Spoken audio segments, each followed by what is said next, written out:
Hello, everyone. My name is Alana Wilson, and today I will be presenting my observations and findings and conclusion after observing the wedding of Will and Denise. So I'm going to share my screen and we're going to get started. All right, so again, my name is Alana Wilson. I will be discussing a wedding that I found on YouTube for William and Denise. It is a Black Christian wedding, meaning that they share the same race, the same shared values. They're both college graduates, and we're going to go over a couple concepts that we ran into while observing this wedding. So now I'm going to switch to our graph. Okay, so for some reason, the top part of my chart is cropped out, so I'll just speak to that. So this is a Black Christian wedding on both sides. The families share the same background. So there was full support of this union, being that this religion usually believes in heterosexual marriages. There was a full wedding party. There were about 150 guests, 7 bridesmaids, 7 groomsmen, 2 flower girls, and 1 ring bearer. Both parties were college graduates and belonged to a fraternity and sorority. The total for this wedding came to about $19,000, including the venue, the flowers, bridal party outfits, and we included a little bit of costs for other expenses like makeup artists, hairstylists, DJ, photographers, videographer, and photo booth. So we were able to see the breakdown there. They were able to do everything at one venue. So that was at the Four Seasons Hotel. One thing that I did notice is being that they're from a fraternity and sorority, it's very likely that they received a lot of discounts on the pricing that they got for their wedding, being that people within their fraternity and sorority probably offer some of these services. I heard the DJ refer to the groom by a nickname All Night, which sounded like a line name. So moving on, another observation that I made is the mother and father were present for the groom, meaning that he comes from a 2-parent household. Whereas the bride, only the mother was present, which usually means that she comes from a single parent household, whether the father deceased or chose to not be around.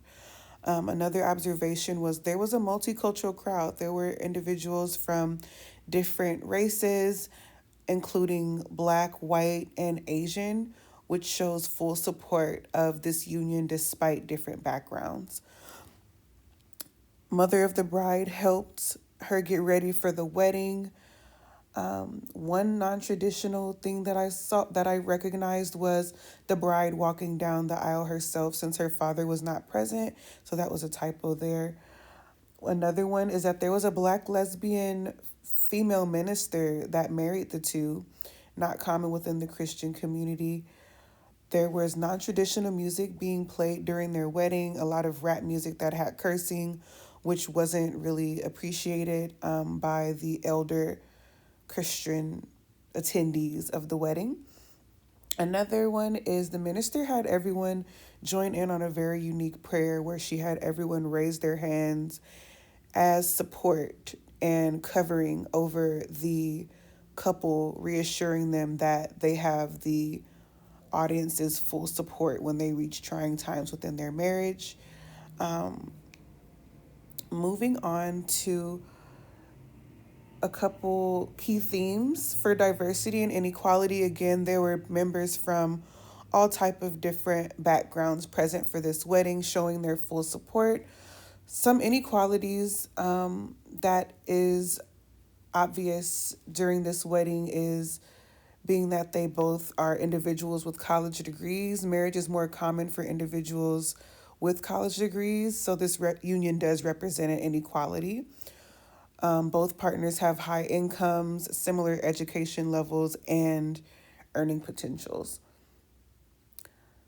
Moving forward, Based on the exchange theory, Becker states people will only marry if they think it will improve their lives, which definitely seems to be true in this case, meaning that they both found each other, two potential candidates found each other in the marriage market. They were able to see how their similar backgrounds could create a positive future.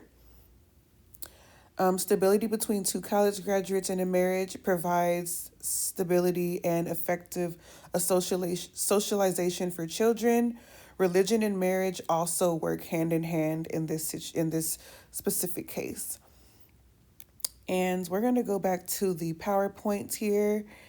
Um, Again, we're going over concepts of race, class, age, gender identity, purification, and networks. So, this kind of goes back to social policies on marriage. It helps the marriage maintain order and cohesion of a society by supporting a family unit, which speaks to a foundational institution. And functionists believe that this is a important thing, and they believe this benefits society as a whole. So a couple strengths of the functionalist theory is family and social stability, cultural and moral values, and solidifies social bonds.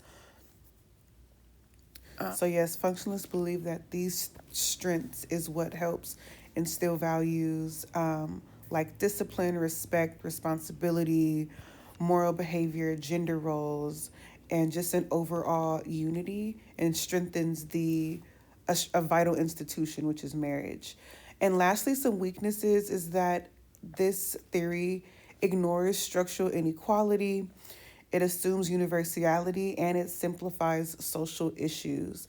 So, for example, it ignores the fact that Black communities include systemic racism, and it also excludes family models that aren't married couples that still can provide supportive and stable environments.